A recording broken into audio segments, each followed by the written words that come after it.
ჩიტისი გაბაგაცნია გული ისე მიფანს ყოლებს შემდგრა მხრეთშია მწია აბა მიცარ რაქვია უხულაელო პაცია შემომოხედე ვერ მიცანი კაცი ვარ და ფოთიგანა გასწიდანა შიშობგანა ვაში გიგიტა ლოტანა ლაილანი ლაილი ლაილანო ვაში გიგიტა ლოტანა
მშვიდობისა. ეს საქართველოს პირველი არხია, თქვენ უყურებთ გადაცემას პირადი ექიმი მარი მალაზონია ჟესტურ ენაზე თარგმანით. ეს არაჩვეულებრივი ახალგაზრდები ნინო ტერტერაშვილი და გიორგი ჭანტურია არიან. და იმისათვის რომ მათთან საუბარი გავაგრძელო, ჩვენ შემოგვერთება ჩვენი ოჯახის წევრი ლეკე ჯაფოშვილი. ლეკე დილამშვიდობისა, მობრძანდი. დილამშვიდობისა. და ჩვენ შევიცვლით პოზიციას იმისთვის, რომ ბევრად უფრო მოსახერხებელი იყოს ჩვენი ურთიერთობა.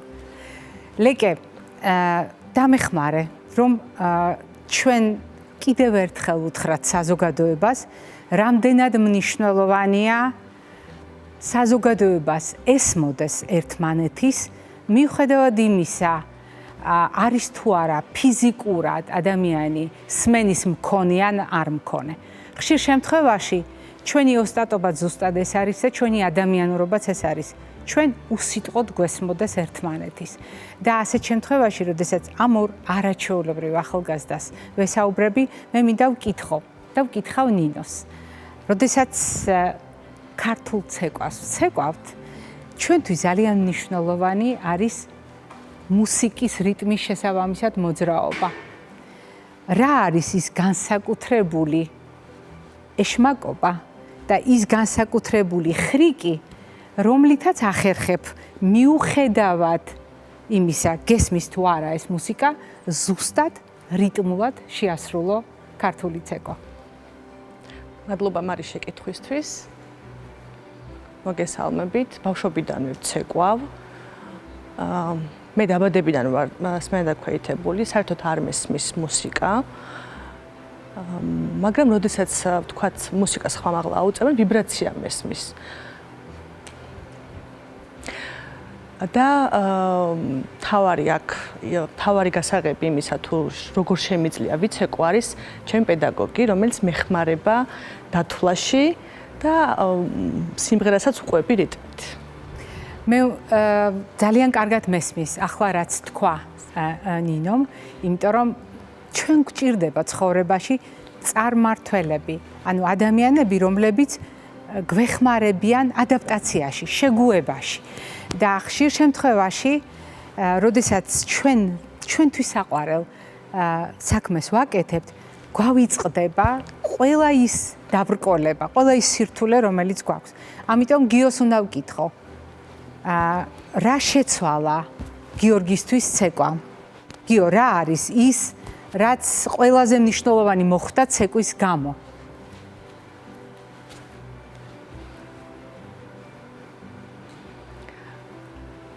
მე პატარა როცა ვიყავი, საჯარო სკოლაში დავდიოდი და იქ ჩემი ძმა სწავლობდა ჩემთან ერთად და ის მასწავლიდა ცეკვას, თუმცა როცა სკოლა დავამთავრე, გავწევრიანდი საქართველოს ყუთა კავშირში, ესეთ ორგანიზაციაში, სადაც ფუნქციონირებს ცეკვის ანსამბლი და ცოტასმენაც მაქვს მე და შემილია ამ ვიბრაციის აღქმაც და აქედან გამომდინარე პედაგოგთან ერთად ეს სმენაც მეხმარება იმაში, რომ კარგად შევასრულო ცეკვა.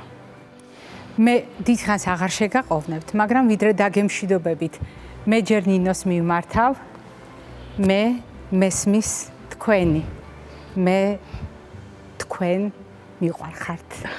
გიო, მე მესმის თქვენი, მე თქვენ მიყვარხართ. ჩვენ გავაგრძელებთ საუბარს.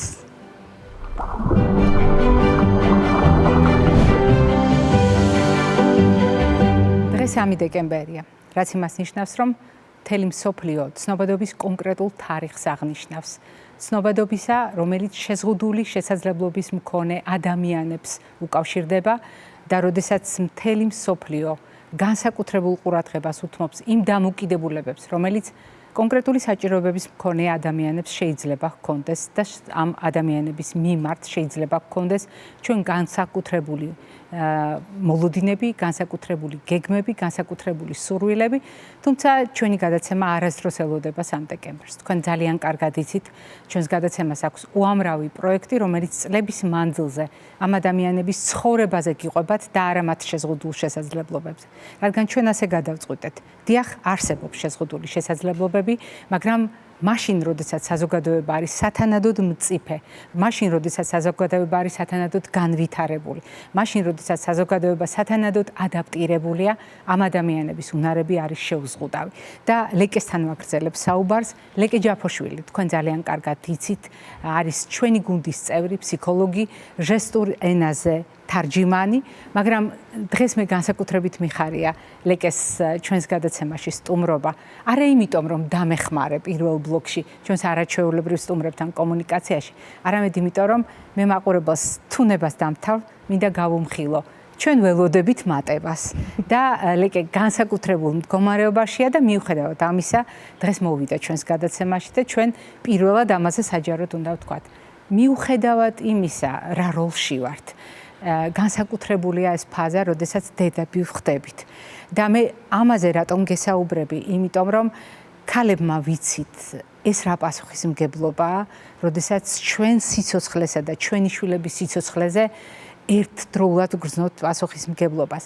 ბევრი რამ გვეფიქრება, უამრავი რამ გვეფიქრება და ამ მდგომარეობაში განსაკუთრებით გვეფიქრებიან სხვისი შვილები, სხვა ადამიანები, იმიტომ რომ ზუსტად ვიცით რა რთულია ცხოვრება და რა გრძელი გზა გვაქვს თითოეულ ჩვენგანს გასავლელი. ისე მოხდა რომ შენ ძალიან დიდი ხანია უკვე დაკავშირებული ხარ ადამიანებთან, ვისაც მხარდაჭერა სჭირდება, ვისაც სჭირდება კომუნიკატორი, ადამიანი, რომელიც სხვა დანარჩენ საზოგადოებასთან საერთო ენას გამოძებნის და მათ სათქმელს ამ ადამიანებამდე მიიტანს და საზოგადოებრივ პრობლემებს ამ ადამიანების მეშვეობით შეიტყობენ, ამ ადამიანის კონკრეტულად შენ ხარ მხედველობაში. რთული გზა გავიარეთ ჩვენ ერთად. მაგრამ როდესაც დღევანდელ რეალობას ვუყურებთ, ძალიან ხშირად არის საუბარი მაგალითად ვიღაცას არ ესმის. და ხშირ შემთხვევაში სმენის მქონე ადამიანებს უფრო მეტად არ ესმით შეზღუდული შესაძლებლობების მქონე პირების, ვიდრე ჩვენ ეს წარმოგვიდგენია. და ამიტომ მე დღევანდელ თარიღთან დაკავშირებით ყველაზე მნიშვნელოვნად მიმაჩნია სწორედ შენგან მოვისმინოთ. რა არის ყველაზე დიდი სირთულე, რაც ამ ადამიანების ცხოვრებაში არის, რისთვის არ არიან ისინი ადაპტირებულები, რა უნდა იცოდეს საზოგადოებამ და რას არ ითვალისწინებს საზოგადოება მათთან ურთიერთობაში. მარი, მოგესალმები, მადლობა გადაცემაში მოწვევისთვის. ყველაზე დიდი სირთულე, რაც სმენის სირთულის მქონე ადამიანებს აქვთ, ეს არის კომუნიკაციური ბარიერები. პირველ რიგში ის, რომ ისინი საუბრობენ ჟესტურ ენაზე და ხშირად საზოგადოებას აქვს არასწორი წარმოდგენა ამ ადამიანების შესახებ, მათ გონიათ, რომ მათ არ აქვთ კომუნიკაციის საშუალება, ხო? ფიქრობენ, რომ არ შეუძლიათ ესეთი სტერეოტიპიც არის, რომ წერა, მკითხვა, ხო ხშირად გვიწევს ხოლმე ამ ადამიანებისთვის იმის ახსნა, რომ ამ ადამიანებს ნამდვილად შეუძლიათ წერა, კითხვაც, თუმცა მეტყველების პრობლემის მიუხედავად ისინი საუბრობენ, საკუთარ მოსაზრებებს გამოთქვავენ თავიანთ ენაზე. ეს არის ჟესტური ენა, ხო? ხშირად ფიქრობენ ხოლმე, რომ ეს ენა არის რაღაცა ერთგვარი მხოლოდ ხელების მოძრაობა, ხო? ამ დროს ამ ენას, როგორც ნებისმიერ უცხო ენას, აქვს თავისი გრამატიკა, თავისი სტრუქტურა და მნიშვნელოვანია ამ ადამიანებმა გაიაზრონ ის, რომ მათთან კომუნიკაცია ელემენტარული ჟესტებითაც ძალიან მნიშვნელოვანია, რომ დავანახოთ მათ, რომ მათი საჭიროებები, ასე ვთქვათ, დაფასებული არის ჩვენი მხრიდან. მე ვსწავლობ ხოლმე ხშირად, მეცადინეობ რუსოსთან ერთად მეცადინეობდი, რუსუდან მაჭარაშვილი მყავს მხედველობაში. შემდეგ შენთან ერთად მეცადინეობ და ამ მეცადინეობას გავაგრძელებ სიამოვნებით, იმიტომ რომ შეიძლება მაყურებლისთვის ეს არ არის ადვილად გასაგები დისტანციიდან, მაგრამ გარწმუნებთ მათ გვერდით რომ დგავარ ძალიან კარგად ვგრძნობ, როგორ თბება ერთბაშად ჩვენი ურთიერთობები, საკმარისია ერთი სწორი ჟესტი გამოვიყენო მე მათთან ურთიერთობაში. რისთვის არ არის საზოგადოება მზად? ძალიან მნიშვნელოვანი ფრაზა გამოიყენე, როდესაც თქვი, რომ მათ აქვთ დამოუკიდებელი პოზიციები, მათ აქვთ სათქმელი საზოგადოებისთვის, უბრალოდ მათ აქვთ განსხვავებული ენა ამ სათქმელისათვის, რომ ეს სათქმელი მიიტანონ საზოგადოების ყურამდე. საზოგადოებას ესმის მათი მოცემულ მომენტში. არის ასეთი რეალობა უკვე რომ ჩვენ ყველას გვაქვს მზაობა გავუგოთ ერთმანეთს. ცხადია სრული მზაობა საზოგადოების მხრიდან არ არის, თუმცა უკეთესი სიტუაცია გვაქვს წლებს თუ გადავხედავთ იმასთან შედარებით ცნობიერება ცხადია ამაღლებული არის ამ მიმართულებით და სხვათა შორის ძალიან ბევრ უწყებასაც აქვს წამოწყებული ჟესტური ენის სწავლების ტრენინგები, ასე ვთქვათ. და მე მინდა ერთი რაღაც დავაანონსო, მაგრამ თუ შეიძლება თქვენს გადაცემაში. ახლა ხან საქართველოს კუთა კავშირსა, სადაც ეს ბავშვები, ასე ვთქვათ, ცეკვავენ და მათი ანსამბლი ფუნქციონირებს, ამ ორგანიზაციამ გააფორმა მემორანდუმი სამედიცინო აკადემიასთან და მომავალ ექიმებს ექნებათ შესაძლებლობა არჩევით საგნად აირჩიონ ჟესტური ენა. იმისთვის რომ სამომავლოდ შეიძლება სრულყოფილად პაციენტთან ვერ დაამყარონ იმის გათვალისწინებით რომ არის სამედიცინო ტერმინოლოგიები ხორთული, მაგრამ რაღაც ელემენტარული ჟესტურით დაამყარონ პაციენტთან კომუნიკაცია და კონფიდენციალურობის პრინციპით შენარჩუნებული იქნება ექიმსა და პაციენტ შორის და აი მსგავსი ინიციატივები ძალიან მნიშვნელოვანი არის სამედიცინო სფეროშიც კი. თუმცა ამას გარდა პირველი ცხადია აუცილებლად მინდა ვთქვა რომ ჩვენი გადაცემა იყო, თქვენი გადაცემა პირადად, რომელმაც წამოიწყო ეს ინიციატივა, რომ მოსმენდაქვეთებო ადამიანებს შესაძლებლობა მიეცათ, რომ სამედიცინო ინფორმაცია მიიღონ ჟესტურ ენაზე და საზოგადოებამაც დაინახა სხვათა შორის ის, რომ ეს არის ძალიან მნიშვნელოვანი, რომ მათ არ ქონდეთ მარტო, ასე ვთქვათ, პოლიტიკურ გადაცემებზე ხელმისაწვდომობა, ხო? სამედიცინო შემეცნებითი, კულტურული და ასე შემდეგ. მნიშვნელოვანია მსგავსი გადაცემები იყოს ხელმისაწვდომი მათთვის თავიანთ ენაზე, ჟესტურ ენაზე. ძალიან მიხარია, როდესაც ვაცნობიერებთ, რომ ჩვენ შევიტანეთ ჩვენი წვლილი ამ პროცესებში. გარდა იმისა, რომ ჩვენმა გადაცემამ, ასე ვთქვათ, ეს გადაცემა იყო ხელმისაწვდომი და არის სხვადასხვა დაქვეთებული ადამიანებისთვის, არ არის მარტო თარგმნის კომპონენტი აქ. უნდა აღინიშნოს ისიც, რომ ჟესტურ ენაში სამედიცინო ტერმინოლოგია არასდროს არ იყო დამუშავებული და ნათარგმნი ჟესტურ ენაზე. და ამ გადაცემამ ჩვენ, როგორც პირადად თარჯიმნებს, მოგცვა შესაძლებლობა, რომ თქვენი საშუალებით, სხვადასხვა თემატიკის და ტერმინოლოგიის საშუალებით დაიხვეწა, ენამ დახვეწა, ასე ვთქვათ, სამედიცინო ტერმინოლოგია და ამ მიმართულებითაც ძალიან ბევრი რაღაცა შემუშავდა. ძალიან მიხარია, რომ ეს ყველაფერი რაც ამ გადაცემაში დაიწყო, ასეთ მასშტაბებს იძენს და ეს იქნება ტალღა, რომელიც ძალიან ბევრ რამეს შეცვლის, მე იმედი მაქვს სამომავლოდ ჩვენ საზოგადოებაში, თუნდაც იმიტომ, რომ უკეთ გვესმოდეს ერთმანეთი. მაყურებელს შევახსენებ ლეკე დიდი მადლობა დღევანდელი სტუმრობისთვის. მაყურებელს შევახსენებ დღევანდელი ჩვენი გადაცემის მეორე ბლოკის სტუმარი გახლდათ ლეკე ჯაფოშვილი, რომელსაც თქვენ ძალიან კარგად იცნობთ, როგორც ჩვენი ოჯახის წევრს, იგი არის ფსიქოლოგი, ჟესტურ ენაზე თარჯიმანი და ვიდრე გავაგრძელებ გადაცემას, აუცილებლად უნდა გაგახსენოთ. დღეს 3 დეკემბერია, ეს იმას ნიშნავს, რომ ჩვენს გადაცემას ბევრი პერსონაჟი ყავს. განსაკუთრებული ისტორიის, განსაკუთრებული ადამიანები და ის ახალგაზრდა კაცი, რომელზედაც ახლა სიუჟეტით შეიტყობთ, პირველად არ არის თქვენს თვალსაჩინოში, პირველად არ აღმოჩნდება თქვენს ტელეეკრანზე, ეს ადამიანი თქვენთვის ძალიან კარგად ნაცნობია. მაგრამ სრულიად უცნობ ამპლუაში შეიძლება აღმოაჩინოთ, თუნდაც იმიტომ, რომ მან ცხოვრების ახალ ეტაპზე გადასვლა სხვა ადამიანებთან ერთად გადაწყვიტა და სხვა ადამიანებისათვის თავად გახდა მეგზური, მიუხედავად იმისა, რომ ძალიან დიდი სირთულეები გამოიარა, მან შეძლო გამარჯვება, მან შეძლო დაემტკიცებინა შეზღუდული შესაძლებლობების მიუხედავად, ჩვენი უნარები შეუზღუდავია. ქრისტიშანავას ისტორია, ქრისტიშანავას სიუჟეტი ციკლიდან, რომელიც მოგვითხრობს ნიკა თვაურის თავგადასავალს.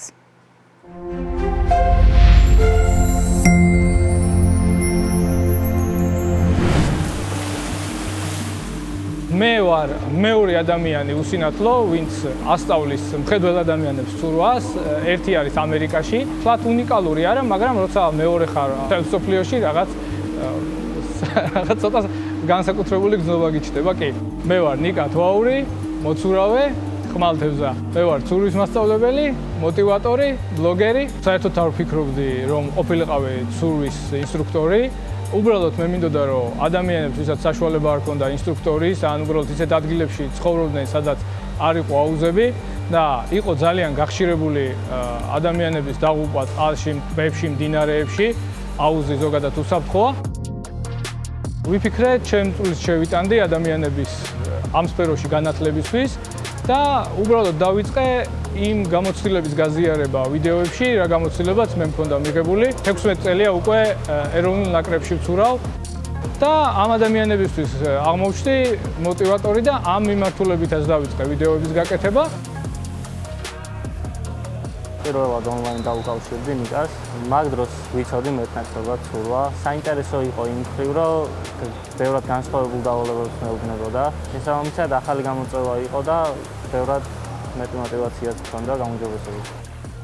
და ამის მერე ყველას, ვისაც ვეუბნებოდი, რომ მე ვერ ვხედავ და თუ თქვენთვის არ არის ეს პრობლემაო, აღმოჩნდა ის, რომ ადამიანებისთვის ეს არ ყოფილა პრობლემა.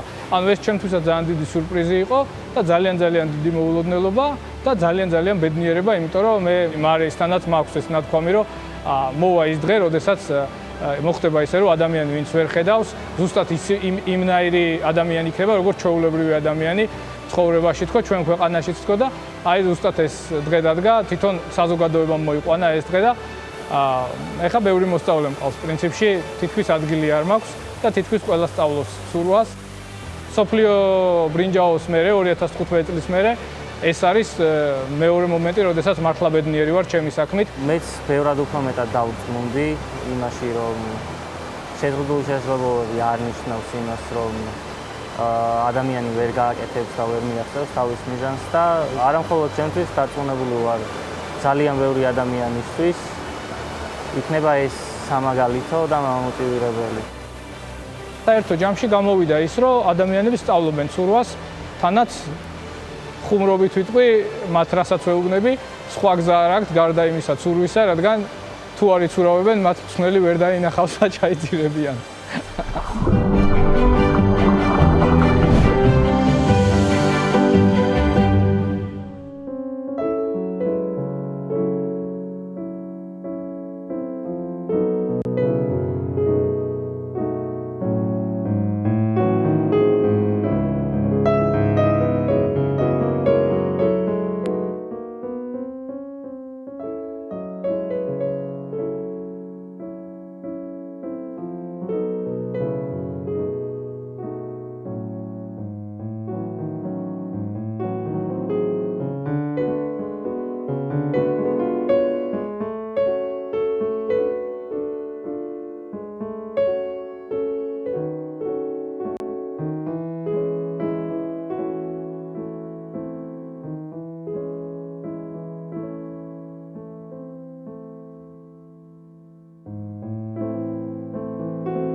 თამუნა დილამშვიდობისა.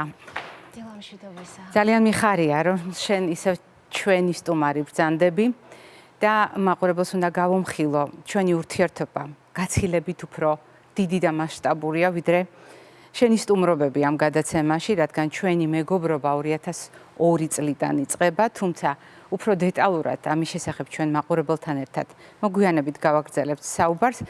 ერთი პატარა ფრაგმენტი იმ ფილმიდან, რომელიც შენს განსაკუთრებულ თავგადასავალს ეძღვნება.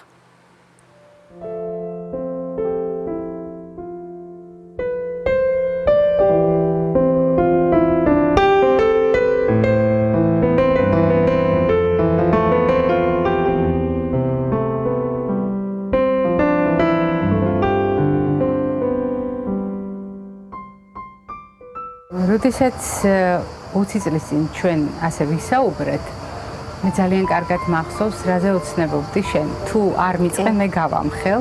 კი. და მაშინ მახსოვს მითხარი, რომ ამ მომენტში ჩემი ყველაზე დიდი ოცნება ეიფელის კოშკზე გადავიხატო დაბადების დღე ჩემს მეგობრებთან ერთად. არ ვიცი აგისრულდა თუ არა ოცნება და ახლა თუ ოცნებობ და საერთოდ ოცნებობ თუ არა და რამდენად სერიოზულად მიგაჩნია ასეთი ოცნება. ეს 20 წლის წინანდელი ოცნება გაგახსენა. კი. დღესაც მახსოვს და დღესაც ვიხსენებთ ხოლმე ამას მეგობრების სხვათა შორის და დღესაც გვაქვს ეს დაგეგმილი. ოცნებები, როგორც ასეთი რაღაც არარეალური ვოცნებობ რაღაცაზე, ასეთი ოცნებები არ მაქვს. უფრო მაქვს სურვილები, გეგმები ალბათ. გეგმები, მიზნები, რაც დრო გადის და ცხოვრება უფრო მეტ გამოცდილებას გცემს, მით უფრო ხვდები, რომ მთავარი არის ადამიანური ურთიერთობები. და ეს კიდევ ერთხელ დაგვანახა ბოლო პერიოდმა. დანარჩენი ადამიანი თუ გახარ ფეხზე და გაქვს უნარი იმისა, რომ რაღაც აკეთო, აუცილებლად რაღაცას გააკეთებ. არის ბევრი წინააღმდეგობები, ბევრი ბარიერები. ჩემ ცხოვრებაშიც უამრავი ყოფილა ასეთი და ვიტყოდი, რომ კიდევ უფრო რთულად შეიძლება ვიდრე უნდა ყოფილიყო. კიდევ უფრო ბევრი წინააღმდეგობა მქონია ცხოვრებაში, თუმცა ეს არასდროს არ მაბრკოლებს, სიმართლე გითხრათ და არც მაშინებს.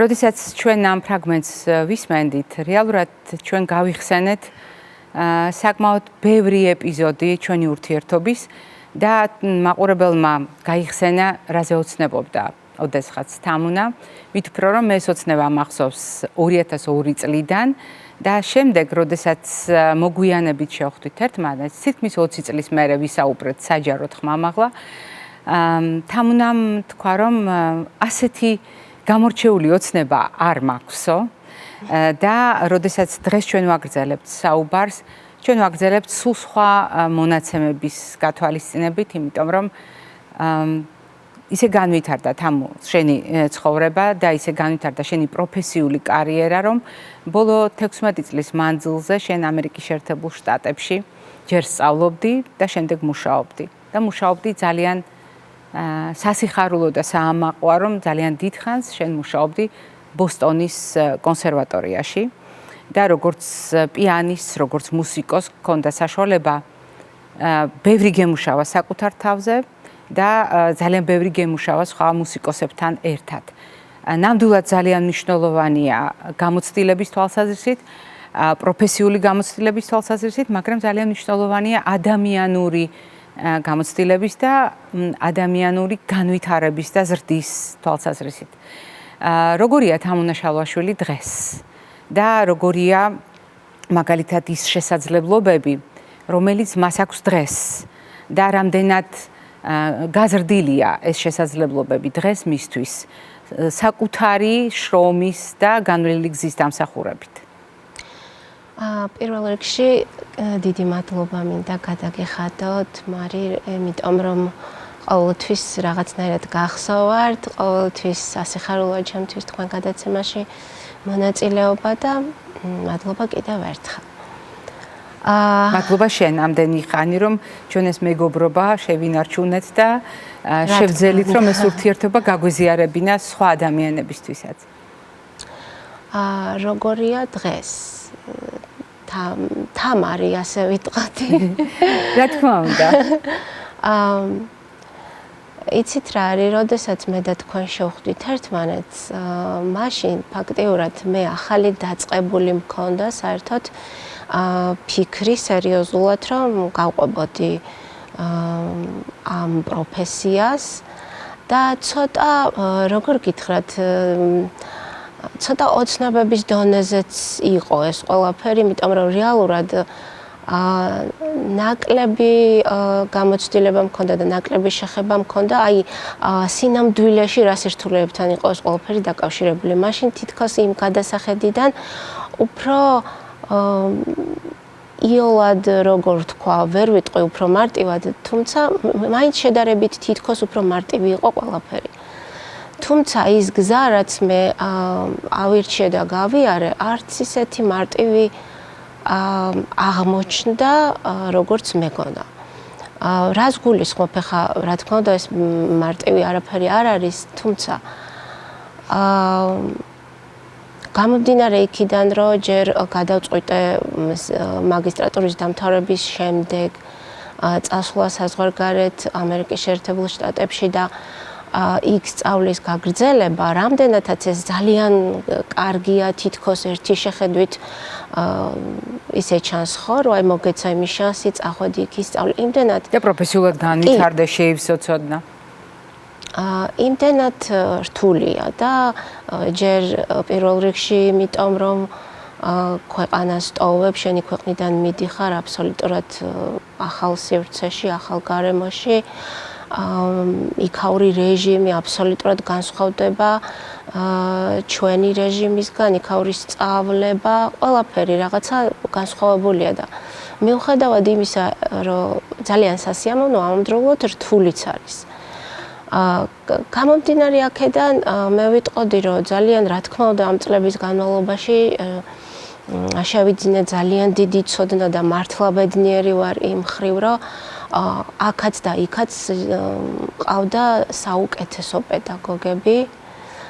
ალბათ გახსოვთ, რომ მე ნიუ-ინგლენდ კონსერვატორიაში ვსწავლობდი ბატონ საშა კორსანტიასთან, ალექსანდრე კორსანტიასთან. ნუ მისი სტუდენტობა ფიქრობ, რომ ყოველთვის საოცნებოა და აი ამ ყველაფრის გათვალისწინებით ძალიან დიდი გამოცდილება მივიღე არა მარტო პროფესიული კუთხით, ცხოვრებისეული გამოცდილება და ძალიან ბევრი ვისწავლე, ძალიან ბევრი მომცა მე ამერიკამ, ძალიან ბევრი მასწავლა, იგივე დამოუკიდებლობის კუთხით.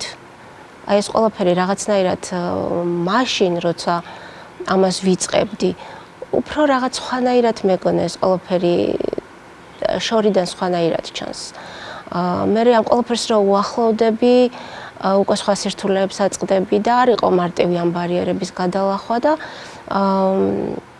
ერთი სიტყვით დღევანდელი თამარი არის უფრო ძლიერი, უფრო ჩამოყალიბებული, უფრო იცის რა უნდა, იცის თავდაჯერებული, უფრო დამოუკიდებელი და მადლიერი ვარ ამ გავლილი გზით, მიუხედავად იმისა, რომ კიდევ ერთხელ აღვნიშნავ, არ იყო მარტივი.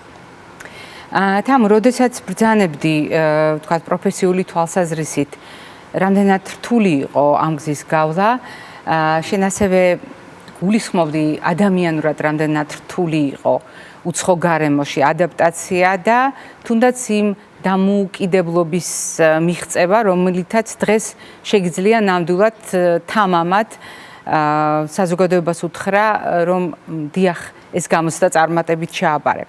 მაგრამ მე მაინტერესებს ყოფითი თვალსაზრისით აი ამ განვლილმა წლებმა შეგძინა თუ არა მეტი დამოუკიდებლობა.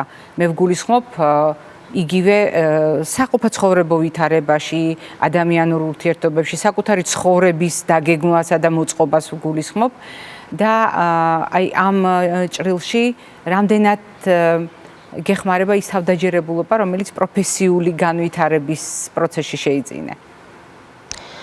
სიმართლე გითხრათ, მე ხა რო ვიხსენებ ჩემ თავს წლების წინ ბავშვობიდან მოყოლებული დამოუკიდებელი ვიყავი ყოველთვის. ყველაფერი ჩემი გადაწყვეტილებით მაქვს მიღებული ცხოვრებაში, ის პროფესიის არჩევაც, სწავლის გაგრძელებაც, იმ სირთულეების არჩევაც, აბსოლუტურად ყველაფერი იყო ჩემი გადაწყვეტილებით, ჩემი ნებით.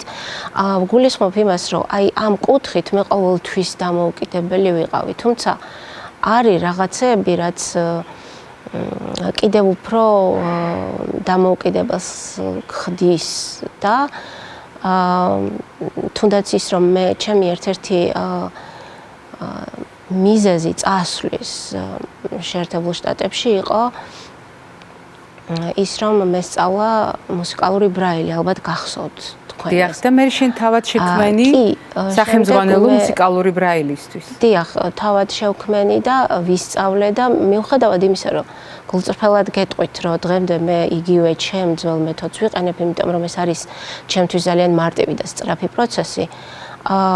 მიუხედავად ამისა, ძალიან მნიშვნელოვანი იყო ამის გაკეთება, რომ ეს უნდა მცოდნოდა, იმიტომ რომ მაინც როდესაც რჩები რაღაც მომენტში მარტო შენ უნდა შეგეძლოს დამოუკიდებლადაც ამის თუნდაც ნაწარმოების გარჩევა. პრინციპში შენი ნათქვამით ჩვენ შევახსენეთ ჩვენი დამოუკიდებულება.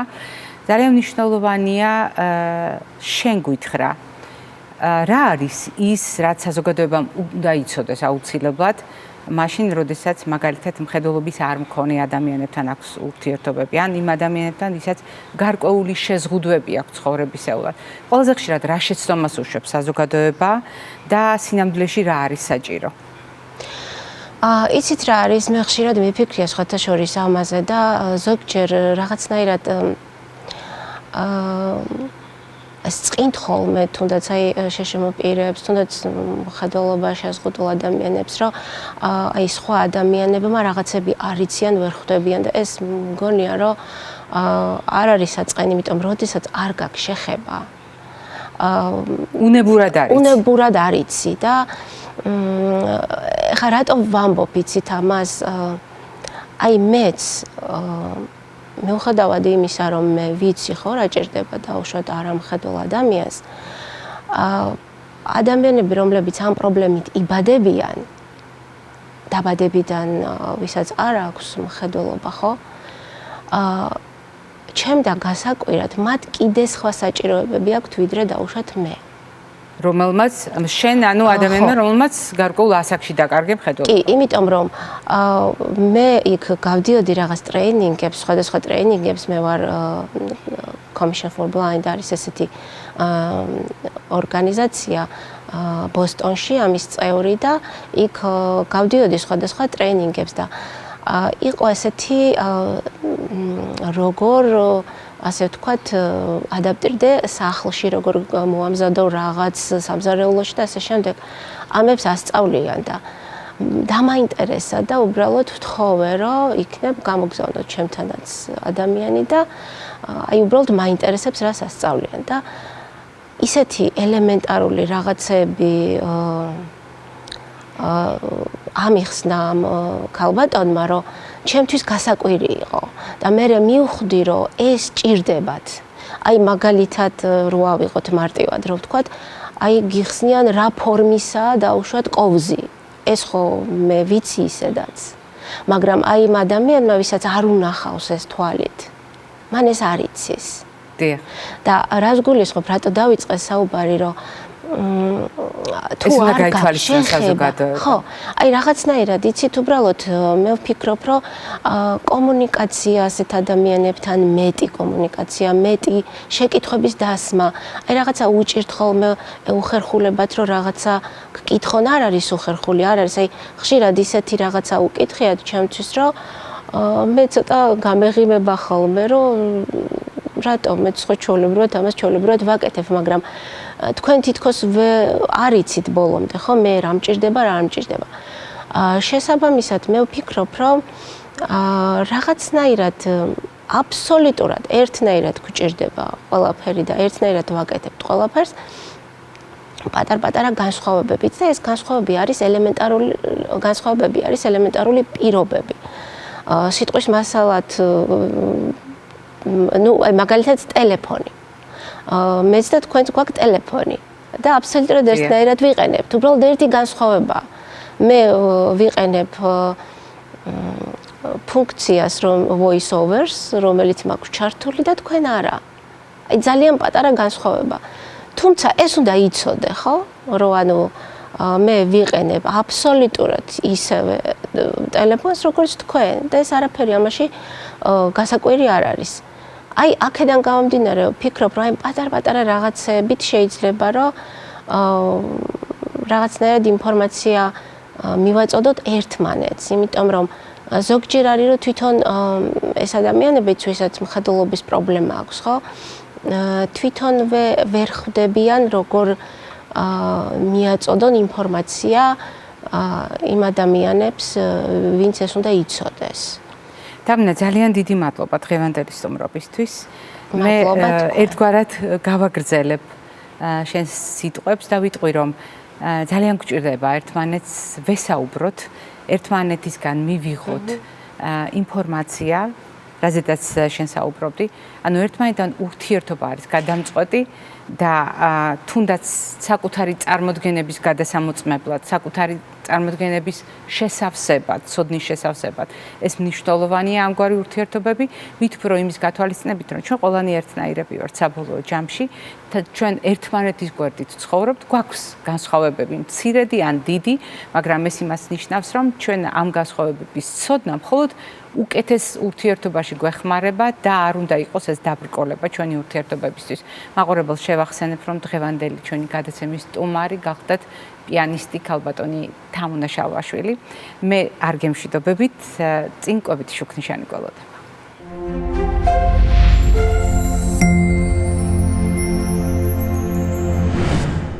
როდესაც კვებით შუქნიშანზე ვსაუბრობთ, ჩვენ ყოველთვის ვიშველიებთ თეფს როგორც დღიური რაციონის სიმბოლოს.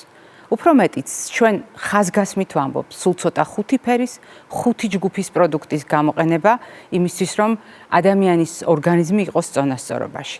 კიდევ უფრო ხაზგასმით ვამბობთ იმის შესახებ, რომ არათუ ხუთი ფერი, არამედ ცისარტყელა შეიძლება დაიტიოს დღიურმა რაციონმა, ყველა იმ ნივთიერებით, რომელიც ამ ფერების მიღმა იმალება. მაგრამ გაგახსენებთ მდგომარეობას, როდესაც რაღაც მიზეზით ადამიანი შეგნებულად ამბობს ვერ შევჭამ, არ შემიძლია. ჩვენ შევთანხმდით, რომ ამას შეიძლება ძალიან ბევრი მიზეზი ჰქონდეს. მიზეზი, რომელიც დაკავშირებულია ადამიანის ფიზიკურ ჯანმრთელობასთან. მიზეზი, რომელიც უბრალოდ ხასიათობრივ მდგომარეობას უკავშირდება, განწყობას უკავშირდება, სიტუაციას, სოციალური თვალსაზრისით და ასე შემდეგ. ეთნოკულტუროლოგიურ თავისებურებას, რელიგიურ კუთვნილებასაც კი. მაგრამ არის ერთი მდგომარეობა, რომელზედაც დღეს მე საგანგებოდ მინდა გესაუბროთ. მინდა გესაუბროთ ერთი მარტივი მიზეზის გამო, რადგან რაზედაც დღეს ახლა უნდა გესაუბროთ, არის თქვენთვის ძალიან კარგად ნაცნობი მოვლენა, თქვენთვის კარგად ნაცნობი თემა, მაგრამ დღეს უკვე ოფიციალურად კლასიფიკაციაში მითითებული დიაგნოზი, რომელსაც საკვების მიღებისგან თავის არიდება ჰქვია და რომელიც კვების მიღების შემზღუდავი დარღვევა გახლავთ. მოდით გავიხსენოთ, რაზე გიყვებოდით, როდესაც პირველად ჩვენს გადაცემაში ეს მდგომარეობა აღვწერე. დიახ, რამდენიმე წლის წინ, როდესაც მედიკოსებმა შეშფოთებით დაიწყეს ამ დიაგნოზზე საუბარი, მე თქვენ გაგიზიარეთ ინფორმაცია და თქვენ ალბათ კარგად გახსოვთ გადაცემის თემაც, როდესაც კვებითი ქცევის დარღვევებზე ვსაუბრობდით. და მაშინ მე ვისაუბრე იმის შესახებ, რომ თავის არიდება საკვების მიღებისგან არის ის მდგომარეობა, რომელიც ადამიანს აიძულებს შერჩევითად მიიღოს საკვები პროდუქტები. შედეგად დგება მდგომარეობა, როდესაც ადამიანის რაციონი არის შეკვეცილი. მაგრამ ავტომატურად ადამიანი, რომელიც შერჩევით იყენებს საკვებ პროდუქტებს, ამცირებს საკვების ულუფასაც. ანუ გამოდის, რომ რამდენიმე ტიპის შეზღუდვა ერთდროულად ჩნდება. აისახება თუ არა ეს ადამიანის წონაზე? დიახ, აისახება. ადამიანის ნაკვებობაზე აისახება თუ არა? დიახ, ადამიანის ორგანიზმის საკვები ნივთიერებებით მომარაგებაზეც აისახება. მაგრამ მნიშვნელოვანია, რომ ადამიანს უჩნდება კონკრეტული სიმპტომები, მაგალითად კუნთების სისუსტე, საერთო ძილიანობა, შფოთვა. ძალიან მნიშვნელოვანია მაგალითად ახალგაზრდა ქალებში მენსტრუალური ციკლის დარღვევა, მუცლის ტკივილი, ყაბზობა, უამრავი სხვა პრობლემა შეიძლება გამოჩნდეს სწორედ აი ასეთი კვებითი დარღვევის ფონზე.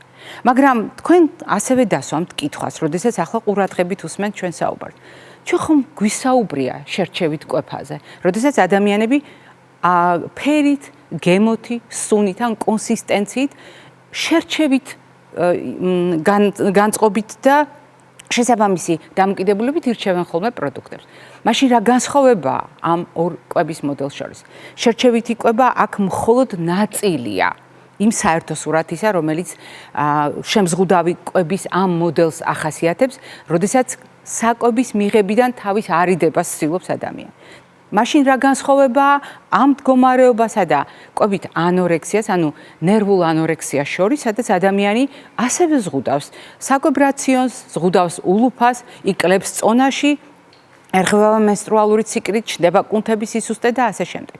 როგორც ირკვევა, როდესაც ადამიანი ნებით ირჩევს საკვებზე უარის თქმის მდგომარეობას, მას არ აქვს წონის მიმართ ნეგატიური დამოკიდებულება. მიაქციეთ ყურადღება, ადამიანი არ იღებს გადაწყვეტილებას დავიკლო წონაში და ამის გამო შევზღუდო კვება. ან ნეგატიურად ვარ განწყობილი ჩემი ორეულის მიმართ, სარკეში რომ ვიხედები, ან ჩემი წონის მიმართ. არა.